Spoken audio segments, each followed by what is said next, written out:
本日ワールドシリーズ第1戦と第2戦の先発が発表され、山本由伸選手が第2戦の先発登板となることが発表されました。ドジャースとしてはホームゲーム2連勝し、ニューヨークへ向かう励みにしたいところですが、調子両極端の古橋投手、癖の修正を行ったばかりの山本由伸投手と、そもそも安心などできない相手打線に対し、見ている側としては、何とかいいピッチングをしてくれ、と念じてしまいますで、今日2本目の動画は、先発投手企画、そして両チームのオーダーの詳細分析、鍵となる打者の分析を行った番組をご紹介します。このチャンネルでは日本人メジャーリーガーに関する現地放送局の様子を翻訳してお届けしております。お見逃しのないよう今のうちにチャンネル登録をお願いいたします。Dodgers announced yesterday Game 1 and Game 2 starters. Jack Flaherty will be going in Game 1 as they kick off the World Series Friday night at 8:08 Eastern. And Game 2, Yoshinobu Yamamoto will be starting Game 2. Do you like this? Are you a little bit envious the fact I predicted this is what they would go with without talking to Dave Roberts? And are you a fan of this setup that they have? Yeah, you are an amazing guy. I was looking for my crystal ball that you found. I mean, I got Yamamoto one. Yeah. You do have tomorrow sport. You've always had that. You know what? You're a very lucky guy, right? You just nail life. But I will say, you had Flaherty, Yamamoto. I want Yamamoto, Flaherty. Listen, you could flip a coin. Obviously, Dave Roberts and this organization know best. But for our opinions, I thought they'd go with Yamamoto just because of the rest and the scene. But Jack Flaherty, let's not sleep on that Game 2 NLCS start. 7 innings, 2 hits, 0 runs, 6 Ks. We know, this is like a dream situation if you're Jack Flaherty, right? Went to high school about 30 miles down the road. You fast forward, you get traded to the Dodgers, probably the hometown team.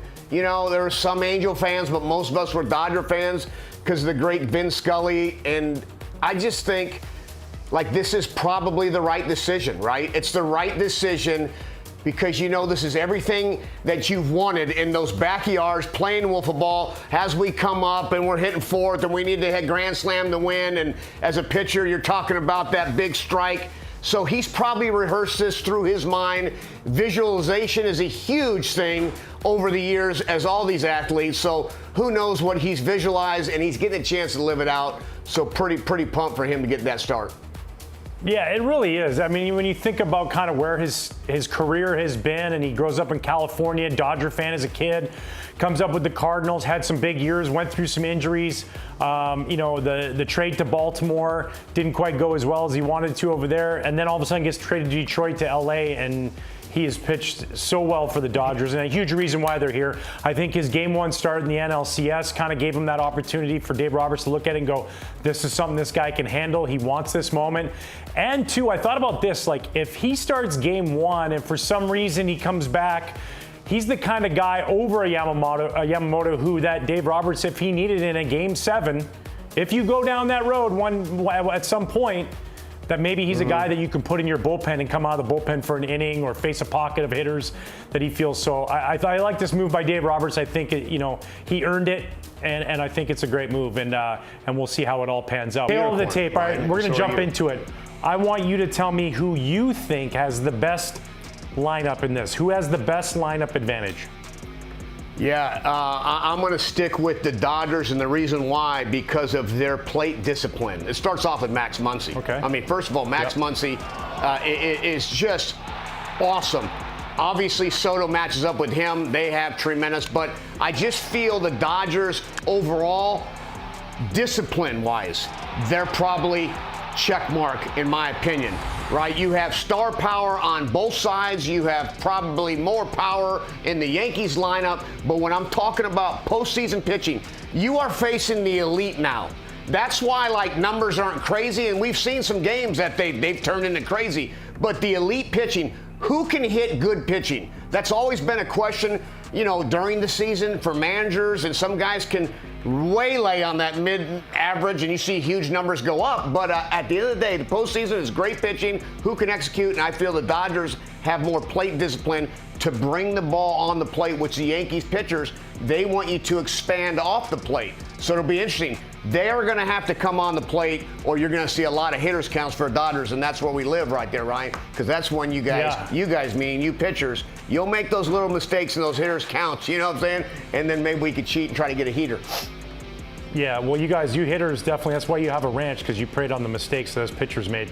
I will say that. That's exactly the truth. But yeah, I mean, listen, this is a coin flip. Both these lineups are so good. I'm going to lean a little bit towards the Yankee lineup. I just think that the ability for the 3-run home run on so many levels, the Soto, Judge, Stanton, and the way that Giancarlo Stanton is swinging in the bat in the postseason right now, had he not been swinging the bat this well, I might have leaned towards the Dodgers, but I think this just the ability to slide him into the 4-hole and protect Judge. So Soto's doing what he's doing, so getting Anthony Rizzo back in that lineup lengthens the lineup, and you got guys all the way down the bottom, and Alex Verdugo, who is going to give you a tough bat from the left side. So I'm going to lean a little bit more that way. Okay, now those lineups. Now say the game is on the line. We're talking 7th game of the World Series.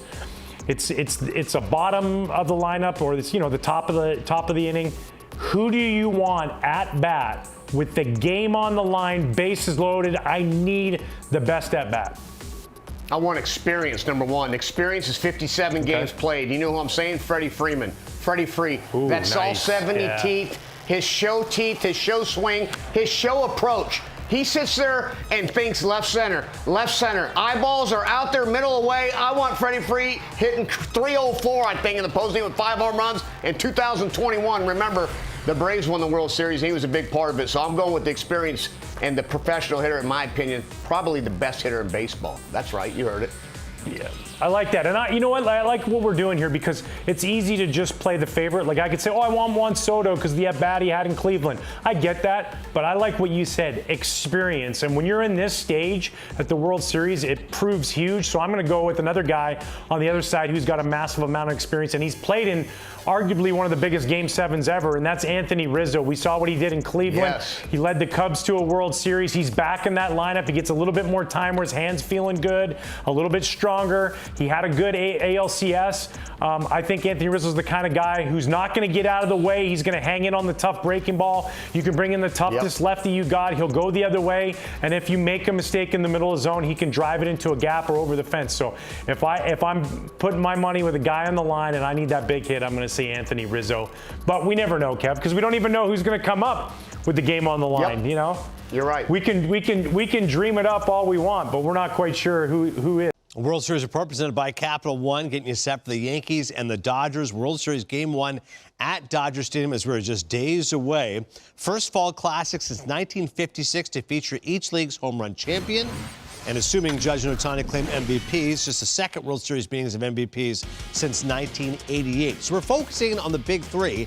It's not just Judge and Ohtani. Of course, it's Soto, Stanton, Mookie, and Freeman as well. The numbers so far in this postseason, on OPS over 1,000 for the Yankees and 860 for the Dodgers. So far the Yankees would have the edge, at least by that measure. More home runs, more RBI, and the average basically is a toss-up. Back with Mike Lowell and Carlos Pena. So let's go through the big 3. First off, for the Dodgers, Ohtani, Mikey, got off to a slow start in the LDS, but then was great in the NLCS, seemed to find his groove.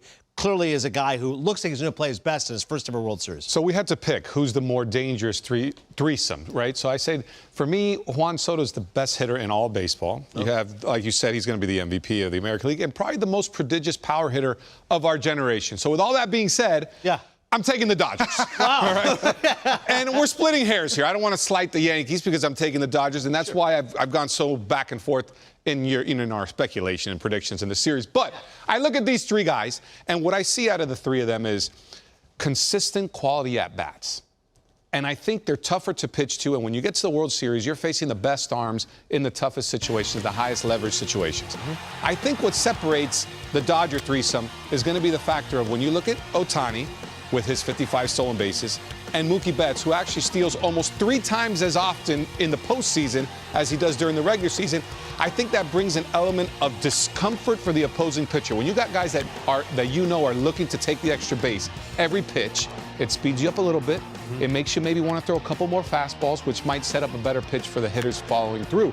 With that being said, Carlos Pena, who do you got? I'm going to make the case for the Yankees. And because the question, the way I interpret it was, who do you fear the most, right? And that threesome right there, that group, it's just scary. I mean, because you know that with one swing of the bat, you can just twist the score around in the scoreboard, right? Now, when you look at the fact that, Soto has been great, right? Yes. You saw how Stanton showed up and came up with huge hits.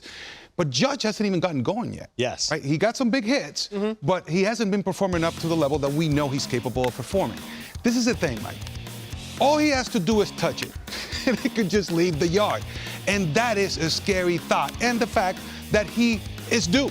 And we've seen what he's done during the regular season. No, he's been a little absent there in the postseason. But if this guy turns it on and we see Stanton continue to his streak, because he's a very streaky hitter, I'll give you that, Mike. You're right. Yeah. These three are firing all cylinders. This group right here, if you ask me, the question is who's the most feared?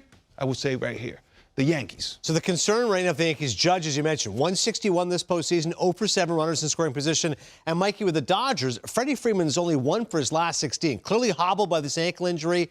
He missed Games 4 and Game 6, has 6 days off, but that might neutralize that big three a little bit if Freddie's not as usual. I agree. I think that's the question mark of, are we going to get consistency on the Yankee side from Stanton? Because although his home runs were huge, he had 4 hits the whole ALCS. They were all huge home runs, which I give it to him. Yep. But it was 4. So he might seemingly be more pitchable. Yes. Freddie Freeman, if his ankle's not significantly better, which I hope with 5 days off it would be, because I want to see these two teams at full strength.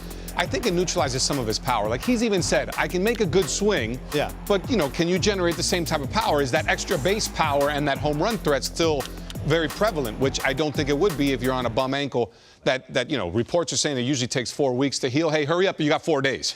フリーマン選手の足首の状態が心配されていましたが、この数日でだいぶ良くなったのでしょうか。4週間かかる怪我とのことでしたが、第1戦は先発出場できると語っていたようで、打撃よりも守備が心配になってしまいますよね。バッティングは縦振りからの綺麗な逆方向の打撃を見ていると、本当に好打者だなと常々思っていますが、守備の乱れやミスが勝敗を分けるシーンをこのポストシーズンで何度も見てきたので祈るような気持ちです。明日は前日インタビュー等情報がさらに上がってくると思いますので、翻訳してお届けいたします。それでは次回の動画でお会いしましょう。さようなら。